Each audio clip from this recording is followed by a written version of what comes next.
అందరికీ నమస్తే. నేను మీ చెన్నా చరణ్ వెంకట్ కాకినాడ. ఈరోజు నేను హైదరాబాద్లో జరుగుతున్న బోనాలు పండుగ గురించి మాట్లాడుతున్నాను. తెలంగాణ రాష్ట్ర రాజధాని హైదరాబాద్లో గల దేవాలయం శ్రీ ఉజ్జయిని మహంకాళి దేవాలయం.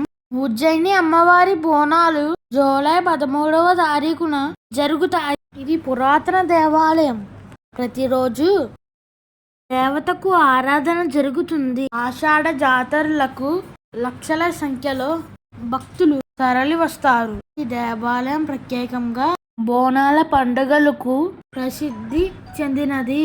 ఉజ్జయిని మహంకాళి అమ్మవారికి సమర్పించిన బంగారు బోనంతో పాటు 1008 బోనాలు కూడా సమర్పిస్తారు.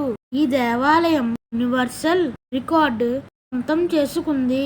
1813లో నగరములో కలరా వ్యాపించిందని, దాని కారణంగా వేలాది మంది మరణించారని నమ్ముతారు. అదే సమయంలో మిలిటరీ బెటాలియన్ బ్యాచ్ సికింద్రాబాద్ నుండి మధ్యప్రదేశ్లోని ఉజ్జయినికి బదిలీ చేయబడింది. ఒక డోలీ బ్యాడర్ సెక్యూరిటీ అయ్యప్ప తన సహచరులతో కలిసి ఉజ్జయినిలోని మహంకాళి దేవస్థానానికి వెళ్లి ప్రజల ప్రయోజనాల కోసం ప్రార్థించారు. ప్రజల అంటువ్యాధి నుండి రక్షించినట్లయితే అతను దేవతను ప్రతిష్ఠిస్తారు. వారు ఉజ్జయిని నుండి తిరిగి వచ్చిన వెంటనే అయ్యప్ప అతని సహచరులు 1814 జూలైలో సికింద్రాబాద్లో చెక్కతో చేసిన విగ్రహాన్ని ప్రతిష్ఠించారు. బోనాలు అమ్మవారిని పూజించే హిందువుల పండుగ. ఈ పండుగ ప్రధానంగా హైదరాబాదు, సికింద్రాబాద్, తెలంగాణ, రాయలసీమలోని కొన్ని ప్రాంతాలలో జరుపుకోబడుతుంది. సాధారణంగా జూలై లేక ఆగస్టులో వచ్చే ఆషాఢ మాసంలో ఈ పండుగను జరుపుకుంటారు. పండుగ మొదటి చివరి రోజులలో లమ్మదేవికి భోజనం అని అర్థం కలిగిన బోనం దేవికి సమర్పించే నైవేద్యం. మహిళలు వండిన అన్నంతో పాటు పాలు, పెరుగు, బెల్లం, కొన్నిసార్లు ఉల్లిపాయలతో కూడిన బోనాన్ని మట్టి లేక రాగి కుండలలో తమ తలపై పెట్టుకుని డప్పుగాళ్ళు, ఆటగాళ్ళు కూడా రాగా దేవి గుడికి వెళ్తారు. మహిళలు తీసుకువెళ్లే బోనాలు కుండలను చిన్న వేపరమ్ముతో పసుపు, కుంకుమ లేక ముగ్గుతో అలంకరించి దానిపై ఒక దీపం ఉంచడం జరుగుతుంది. మైసమ్మ, పోచమ్మ, ఎల్లమ్మ, సద్దమ్మ, అంకాలమ్మ, పోలేరమ్మ, మారమ్మ ఉన్నగు పేర్లు కల ఈ దేవి ఇళ్లను దేదీప్యమానంగా అలంకరిస్తారు. తెలంగాణ ప్రత్యేక రాష్ట్రం ఏర్పడ్డాక బోనాలను రాష్ట్ర పండుగగా నిర్వహిస్తున్నారు. ఆషాఢ మాసంలో దేవి తన పుట్టింటికి వెళ్తుందని నమ్మకం. అందుకే భక్తులు పండుగ సమయంలో దేవిని దర్శించుకుని తన సొంత కూతురు తమ ఇంటికి వచ్చిన భావనతో, భక్తి శ్రద్ధలతోనే అనగా ప్రేమానురాగాలతో బోనాలను ఆహార నైవేద్యంగా సమర్పిస్తారు. తంతును ఊరడి అని అంటారు. వేరువేరు ప్రాంతాలలో పెద్ద పండుగ, ఊర పండుగ వంటి పేర్లతో పిలిచేవారు.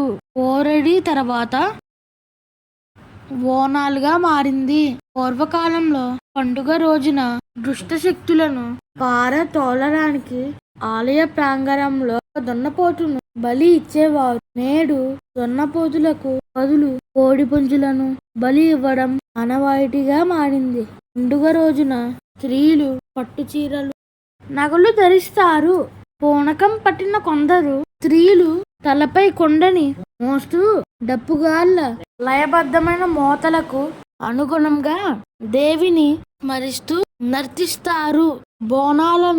బోనాలను మోసుకు వెళ్తున్న మహిళలను దేవి అమ్మగారు ఆవహిస్తారని విశ్వాసము. మహంకాళి హంస రౌద్రాన్ని ప్రతిబింబిస్తుంది కావున ఆమెను శాంతపరచడానికి ఈ మహిళలు ఆలయమును సమీపించు సమయంలో వారి పాదాలపై మిగిలిన భక్తులు నీళ్లు కుమ్మరిస్తారు. తమ భక్తికి చిహ్నంగా ప్రతి భక్త బృందము ఒక తొట్టెలను కాగితము కర్రలతో ఓర్చబడిన చిన్న అంగుల పరికరం సమర్పించడం ఆచారంగా ఉంది. బోనాల పండుగ సందోహం. గోలుకొండ కోటలోని గోలుకొండ ఎల్లమ్మ ఆలయం వద్ద మొదలయ్యి లష్కర్ బోనాలుగా పిలువబడే సికింద్రాబాదులోని ఉజ్జయిని మహంకాళి ఆలయము బల్కంపేట్ లోని ఎల్లమ్మ దేవాలయాల మీదుగా ఓల్డ్ సిటీ ప్రాంతానికి చేరుకుంటుంది.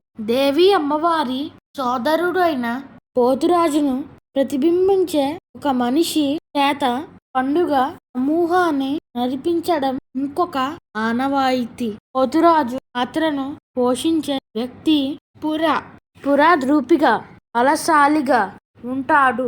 ఒంటిపై పసుపు, నుదిటిపై కుంకుమ, కాలికి గజ్జెలు కలిగి చిన్న ఎర్రని ధోతిని ధరించి డప్పు వాయిద్యానికి అనుగుణంగా ఆడుతాడు. అతను భక్త సమూహం ముందు పలహారం బండి వద్ద నర్తిస్తాడు. అతను పూజా కార్యక్రమాల ఆరంభకుడిగా, భక్త సమూహానికి రక్షకుడిగా భావించబడతాడు. కొరడాతో బాదుకుంటూ వేపాకులను నడుముకు చుట్టుకుని అమ్మవారి పూనకంలో ఉన్న భక్తురాళ్లను ఆలయంలో అమ్మవారి సమక్షానికి తీసుకువెళ్తాడు.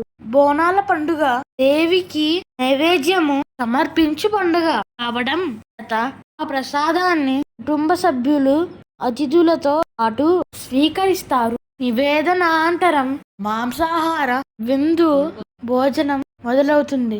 పండగ జరిగే ప్రాంతాలలో వేపాకులతో అలంకరించబడిన వీధులు దర్శనమిస్తాయి. జానపద శైలిలో ఉండే అమ్మవారి కీర్తనలతో నిండిన మైకు సెట్లు హోరులో పండుగ వాతావరణం స్పష్టంగా ప్రస్ఫుట అవుతుంది. ఇలా బోనాలి పండుగ ఎంతో వైభవం హైదరాబాదులో అంగరంగ వైభవంగా జరుపుకుంటారు. మీకు అందరికీ బోనాల పండుగ శుభాకాంక్షలు.